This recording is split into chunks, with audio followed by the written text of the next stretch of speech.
Y después, desde el Ministerio de Economía se denunció que había gestiones de economistas de Juntos por el Cambio. Ellos no han salido a desmentirlo hasta ahora. O sea, la información es esa, que el Ministerio de Economía denunció que Lacunza, que Sandreris y Pratgay hablaron con el Fondo Monetario Internacional para que no hiciera los desembolsos del dinero que le falta entregarle a Argentina. La negociación que llevó a cabo el Ministerio de Economía era para que, vieron que los desembolsos entran y al otro día lo devolvés, que estos últimos desembolsos llegaran todos juntos ahora y no se devolvieran hasta mitad del año que viene. Entonces, lo que hace la gente de Juntos por el Cambio, si es real lo que dice el Ministerio de Economía, es, o sea, los mismos tipos que le pidieron plata al fondo para ganar las elecciones en 2019, cosa que no lo digo yo, lo dijo gente del gobierno de Estados Unidos, Kramer Carone, cuando era el presidente del BID, y lo dijo Melconian, que se lo había contado Macri, ¿no? Ellos le pidieron 50.000 millones al fondo para ganar las elecciones. Ahora le dicen al fondo que no le dé los desembolsos que estaban programados para que el peronismo pierda las elecciones. Sabiendo que además eso genera, si fuera así, una suba mayor del dólar, y atrás del dólar se va el precio de los alimentos. Cosa que además contrasta absolutamente con la actitud que tuvo Alberto Fernández en 2019, cuando él, luego de las PASO, el dólar se va a 64 pesos, se podía haber ido a 100, a 200, a cualquier cosa, y él, como futuro presidente, dijo que a él 60 pesos le parecía bien. Es decir, le puso un techo al dólar y salvó a la población de una corrida que hubiera sido dolorosa, y de alguna manera dejó que Macri se recupera. Recuerdan, ¿no? Que había ganado las PASO por 16 y la primera vuelta la ganó por 8. Si el dólar se lo hubiera ido a 100, la primera vuelta se hubiera ganado por más de 16, ¿no? Demostrando que los tipos no tienen escrúpulos y que no se puede actuar distinto con ellos, ¿no? La denuncia no es del gobierno argentino, porque Sergio Chodos no es funcionario del gobierno argentino. Sergio Chodos es funcionario del Fondo Monetario Internacional. El sueldo de Chodos lo paga el FMI. Lo pone Argentina porque por el reparto de asientos es Argentina el que tiene que designar un director. Es un director que representa a la Argentina, pero también a Perú, también a Chile, a otros países que tienen un porcentaje menor de las acciones. Pero el que está saliendo a hacer esta denuncia es el propio Fondo Monetario Internacional, no es el gobierno argentino. Es decir, no es un tercero, que sería el gobierno argentino, diciendo A le dijo a B que tal cosa, sino es B, es el que recibió esa presión, es el que recibió ese mensaje que está diciendo, che, ojo que están viniendo estos a pedir que no demos la plata. No es una denuncia hecha a bocajarro, a decir, che, me contaron que es alguien con responsabilidad en ese organismo, viniendo a decir que a ese organismo se le presentó esta posición de dejar de financiar al país. O sea, es una denuncia más concreta y más severa, me parece. Y dentro de todo vamos a entrevistar a Chodos. Sí. Para que nos diga qué sabe. ¿Qué sabe de esto que fueron a hacer al FMI? Porque guarda que puede ser un escándalo muy grande. Fuertes. No es joda, porque frenar los desembolsos del FMI puede generar una hiper. O sea, eso fueron a ser los principales economistas de Juntos por el Cambio. Denuncia del Ministerio de Economía que dice que hubo economistas de Juntos por el Cambio que fueron a pedirle al Fondo Monetario Internacional que no envíe fondos. Digo, los mismos economistas que pidieron al Fondo Monetario Internacional que ayude a ganar una elección a Mauricio Macri en 2019. Estamos en comunicación con el director por el Cono Sur ante el Fondo Monetario Internacional, Sergio Chodos. Hola Sergio, ¿qué tal? ¿Cómo estás? Roberto Navarro. Buen día, Roberto, ¿cómo estás? Un saludo para vos y para la audiencia. Muchas gracias. ¿Me podés contar qué es lo que sucedió? Lo que nosotros tenemos es que 3 economistas de Cambiemos le sugirieron al Fondo Monetario, a funcionarios del Fondo Monetario, que no adelante ni genere los desembolsos correspondientes al programa en vigor y que después, en todo caso, negociasen con ellos en la oportunidad de que ellos estuviesen a cargo.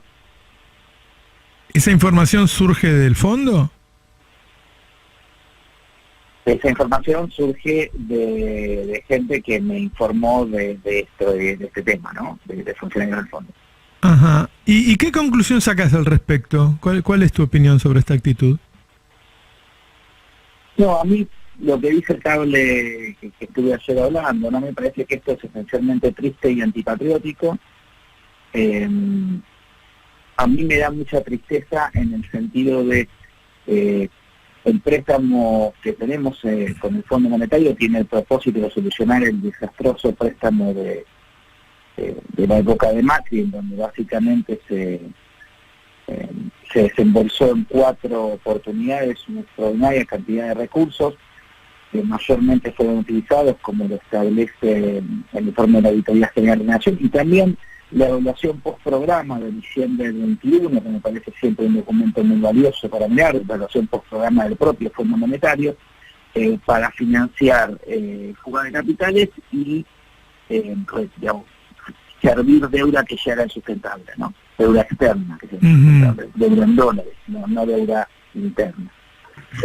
Con lo cual, digamos, hay una diferencia de naturaleza muy fuerte entre lo que es el programa actual y el programa del gobierno anterior. Entonces, me parece que en ese sentido lo que nosotros habíamos avanzado como sociedad era que se trate de frente a la sociedad en general, que se discuta en el Congreso, ya que una ley para que sea muy específico eso, se discutió el programa en el Congreso, me parecía que habíamos hecho un avance importante, había sido votado por la oposición. Esta conducta lo que es revertir un avance en donde frente a entidades como el Fondo Monetario la verdad es que no hay lugar para tener conductas facciosas o intereses especulativos personales sobre el grupo. Me parece que frente al Fondo Monetario Internacional tiene que quedar claro que somos un solo país. Institucionalmente habíamos avanzado y este tipo de conductas me parece que es una reversión triste, importante y en contra de los intereses del conjunto de los argentinos, no de los que votan a uno o tal en cuatro por el espacio político. Me parece que es dañino para el conjunto. Adicionalmente se da el agravante de que en relación al programa anterior tenía un fin de sostener lo que era insostenible. En este caso, el fin principal, además de la estabilidad, que es el principio básico de algo que todo gobierno tiene que tratar de procurar, incluso en circunstancias tan difíciles como una sequía récord, el objeto central es financiar la deuda de aquel programa, con lo cual, si alguien va y le pide al Fondo Monetario que lo ayude a que la Argentina no le pague al Fondo Monetario, es casi como si estuviese pidiendo que el fondo no reciba los recursos que tiene que recibir. ¿Se entiende? O sea, casi como un pedido de financiamiento que desemboca en un atraso de pago. Digamos, la naturaleza es totalmente distinta. Entonces, de vuelta, creo que mi sensación más saliente, si querés, es la tristeza, porque es una reversión importante como conducta respecto de un avance institucional que la Argentina había logrado y que me parece que todavía está a tiempo de salvaguardar. Hay que decir que el Fondo Monetario Internacional había dicho hace pocos días que toda esta reformulación y la búsqueda de una solución tenía que ver con la sequía, no es que le echó la culpa al gasto ni a ninguna cuestión. O sea, el fondo está revisando esto porque sabe que ocurrió algo que no tiene que ver con las decisiones del gobierno, ¿no? A mí me parece que hay 3 elementos en lo que tenemos ahora. Primero, el más fundamental, tenemos una claridad en la conducción. Está claramente unificada en el Ministerio de Economía la conducción de esta parte del proceso. Está en diálogo permanente con las más altas autoridades del Fondo Monetario Internacional y eso me parece importante porque hay una claridad política fuerte. Después lo que tenés es una realidad récord. Vos podés ver el efecto de esta sequía y darse cuenta de la magnitud comparándola con la del 2018 y la de 2009 también. No solamente en magnitud, sino en cuándo arranca como efecto antes en relación al calendario de la cosecha. Y después lo que tenés es los 2 equipos técnicos trabajando conscientes de que hay una realidad sobre la que hay que lidiar dentro del marco de un programa que tiene flexibilidad como para ir adaptándose a las realidades que le toca. Entonces, ese es el proceso en el que estamos. con esos tres elementos. Ellos están pidiendo, para que entienda la gente, en la negociación se habla, no están los datos en OM, pero que los adelantos que venían, los desembolsos que venía haciendo el fondo, los adelantes, los dé todos juntos ahora, y en vez de devolvérselo de inmediato, devolvérselo al final del acuerdo, que es a mitad del año que viene. Yo supongo que estos economistas habrán ido a decirle no, porque si vos se lo das ahora y se lo tenemos que devolver el año que viene, me cargas la cuenta a mí. Debe ser esa la cuestión. Primero que, digamos, no te puedo confirmar para nada cómo es el estado de que desembolso sí, que desembolso no. Forma parte del diálogo y forma parte del análisis de los equipos técnicos en relación a cómo termine exactamente, digamos. Sí es obvio que hay una adaptación del programa a la realidad y eso es lo que se está trabajando. Respecto de la especulación en chiquito de lo que, digamos, puede haber sido exactamente la naturaleza del diálogo de los economistas con el fondo, a ver, me parece que hay una realidad, es la realidad que tenemos enfrente, tenemos más de 15.000 millones de dólares menos de exportaciones, y la realidad es que no es que es un gobierno el que exporta menos, es un país el que exporta menos y es el que tiene mayores desafíos en su balanza de pagos. Está claro que no ha habido un exceso de gasto del gobierno nacional en esto. De hecho, ha habido una consolidación del gasto que ha sido tan importante, pero que ha sido mucho más importante esta pérdida de recursos. Lo mismo lo podés ver en lo que es importaciones y exportaciones. Con lo cual, digamos, ese también es un tema, digamos. No es que la Argentina está importando a lo loco, está importando menos, lo que ocurre es que está exportando mucho menos. Entonces, me parece de vuelta, el programa es un programa de la Argentina.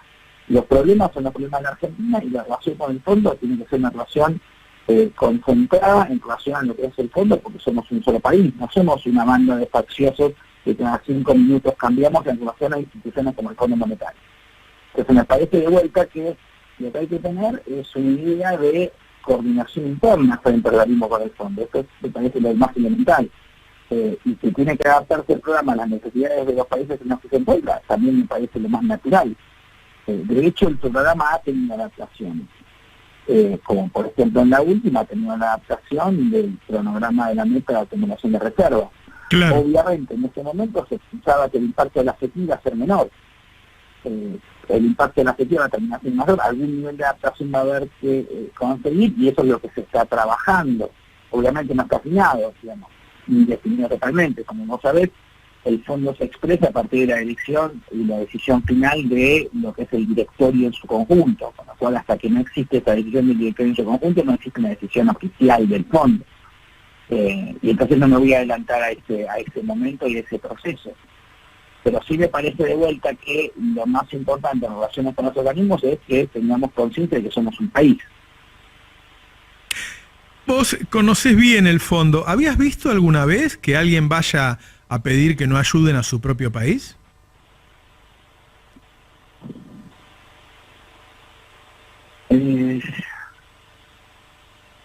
No de forma que sea, bueno, quizás es un tema de que uno no está tan en los detalles de otros países, pero la verdad es que en general no es algo que se vea naturalmente, ¿no? Porque pasa esto, Roberto, una cosa es que vos discutas las políticas, entonces vos podés decir, ¿tiene la oposición que tener diálogo con el Fondo Monetario? Por ahí sí, digamos, es una alternativa, es un diálogo, también tienen diálogo los del fondo, vos lo sabés bien, con otros estamentos de la sociedad, con los sindicatos, tienen reuniones con actores sociales, eso me parece lógico. Es lógico que haya intercambio de discusiones sobre cuáles son las políticas que tendrían eventualmente en términos de política. Ellos quieren más ajuste, ponele. Eso me parece lógico. Ahora, que vayan a pedirle que no haya un financiamiento dentro de un programa que mayormente se cumple con las metas sobrecumplidas de diciembre, por ejemplo, y frente a la realidad récord de recesión.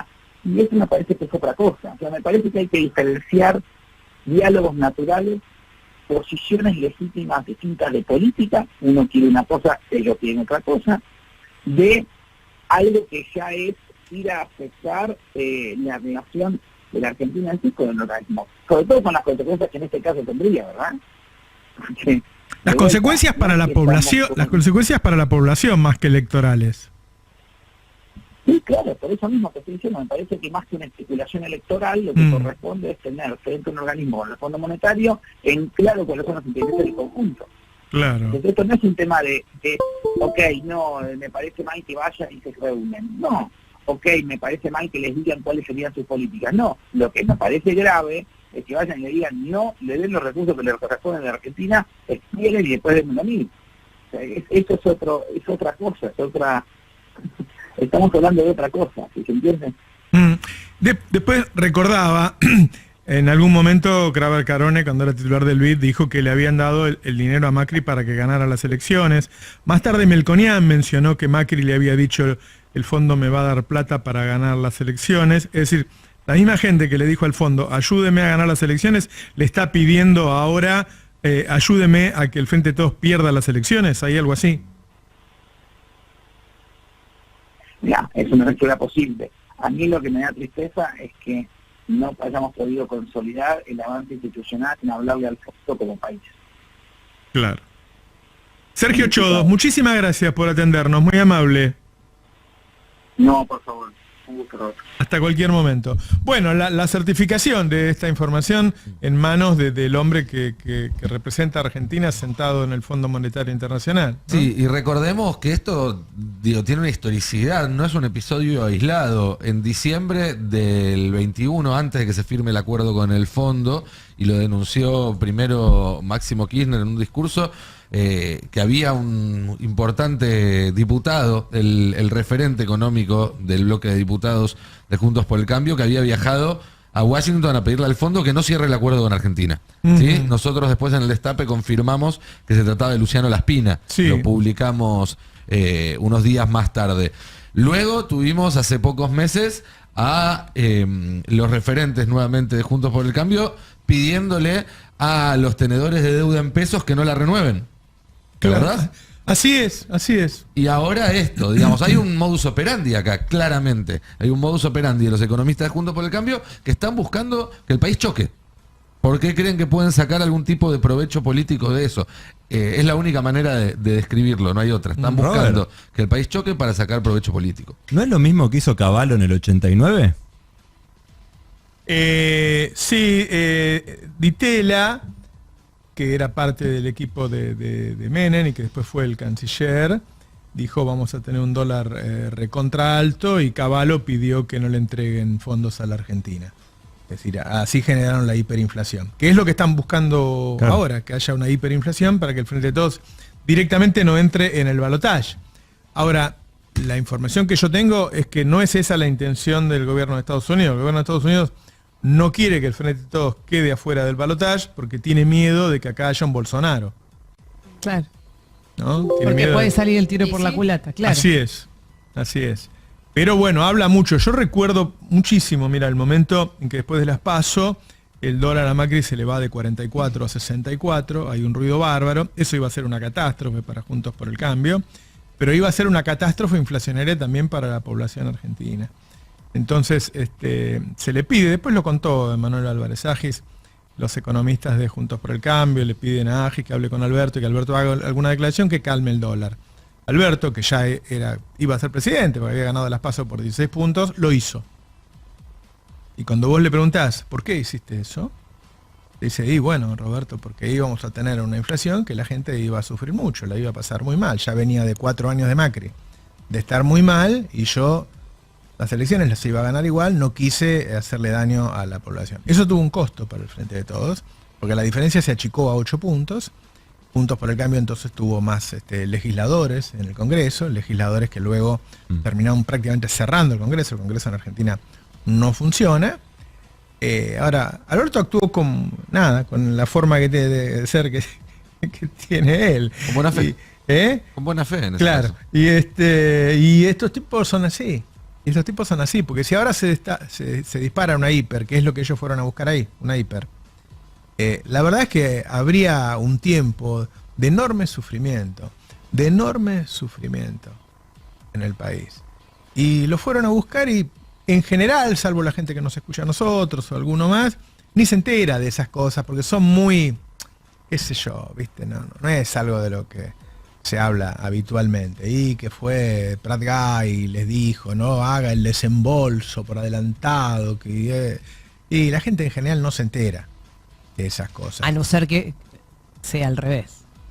Sí, Si claro, hubiera fuera sido al se revés, enteraría. estaríamos viendo en la Claro. placas rojas en Así todos es, los así noticieros así es. hablando del tema. Así es. Pero fue muy grave, fue muy grave. Bueno, hoy hoy se supone que es un día que el sector agropecuario va a liquidar mucho y están todos los medios diciendo que va a liquidar poco. ¿Para qué? Para que alguien que está por liquidar diga, no, bueno, pero sí. Si mis colegas no van a liquidar, yo tampoco. O sea, es la mentira constante. Es la mentira constante. El otro día me contaban que Roa en Clarín, bajó a la redacción a los gritos y diciendo, si yo les digo que pongan Cristina Chorra, ponen Cristina Chorra, si yo digo que es nazi, ustedes ponen nazi, importa un carajo si es cierto o no. O sea, es una manga de locos, Hay periodistas que están yendo, que no quieren estar más en ese lugar, pero son una manga de locos, realmente. Que ya uno no sabe qué quieren, porque hoy están adelante en las elecciones. ¿Qué más quieren? Quieren la desaparición del otro. Bueno, eso es fascismo, la desaparición del otro. No es que quieren ganar una elección, y lo dicen. ¿No? Bazán en TN dice, yo lo que quiero es que desaparezca el peronismo. Terminar con el peronismo para siempre, con el kirchnerismo para siempre, el populismo, le buscan la etiqueta que sea, pero el concepto es ese. Está la negación del otro, ¿no? Eso es fascismo. Hay mucha gente por las calles también, diciendo eso. Que quizás no sabe que eso es fascismo, porque desaparición, ¿qué es? ¿En qué términos querés que desaparezca? ¿No? Cuando le dicen a gente, ¿vos qué hacés acá? Vos tendrías que estar en Cuba. Bueno, vos lo que querés es que no esté en ningún lado. Por lo pronto que no esté en tu país. Bueno, alguna vez se quiso que no estén en ningún lado y la desaparecieron a la gente. La mataron. Bueno, no es muy distinto. Es la desaparición del movimiento nacional y popular. Te puede gustar o no, tiene mucha inflación, es tibio, esto, lo otro, qué sé yo. Es un partido que ganó por el 48% de los votos. Pero además hay algo que la historia argentina nos ha demostrado, es que eso puede tener un resultado en el corto plazo, puede durar unos años, ¿sí? Puede durar 5, 10, 15 años, después vuelve a aparecer, porque está en el ADN argentino. ¿Sí? Después de que se desactivó al peronismo con Menem, vino Kirchner. Y el costo, lo que queda después de 2 años, es que el país está peor, que todos estamos peor, que la economía está peor, que se destruye la industria, pero nunca van a lograr que haya un sector de la Argentina que se subleve ante la desigualdad, porque eso está en el ADN político de los argentinos. Porque no podés deshacer la memoria de los años buenos. Si en el 2003 todavía había memoria de los años buenos del primer peronismo, ¿cuánto puede durar la memoria de los años del kirchnerismo? Y eso no significa que eso sirva para ganar la próxima elección, porque la memoria esa también está cruzada por la más inmediata, que no es buena.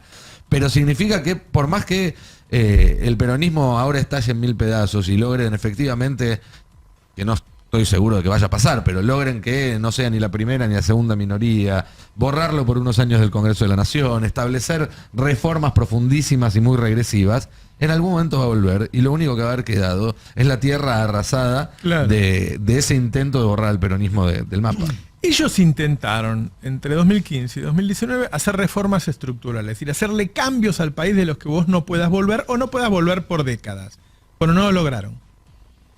No lograron sacar la reforma previsional que ellos querían, no lograron sacar la reforma previsional, no lograron vender YPF ni aerolíneas. Hubo uno que sí lograron, endeudarnos de nuevo con el Fondo Monetario Internacional. Ese fue el que lograron y nos deja condicionados por 20 años. Pero lo que quiero decir es que ellos quieren lograr un triunfo lo suficientemente contundente como para que vos quedes en minoría y ni siquiera puedas resistir esta vez. Claro. Porque además hay algo que yo lo he visto en 2015-2019, que es el miedo que ellos generan. Cuando ellos ganan, y vos ves que de este lado hay muy poco, hay mucha gente. Yo los vi al lado mío en el canal, la gente aterrada. No querían acercarse a mí, mancha venenosa era. O sea, generan miedo. Llegan amenazantes, son mayoría, el periodismo dice que se van a quedar 20 años, entonces hay gente que se acomoda con ellos, que les vota cosas, sindicalistas que no resisten, entonces sí hacen lo que quieren. Eso es lo que se está buscando. La dominación por el miedo. Para no convertirse en un paria. Claro. Pero, por favor, no sabes las cosas que he visto yo.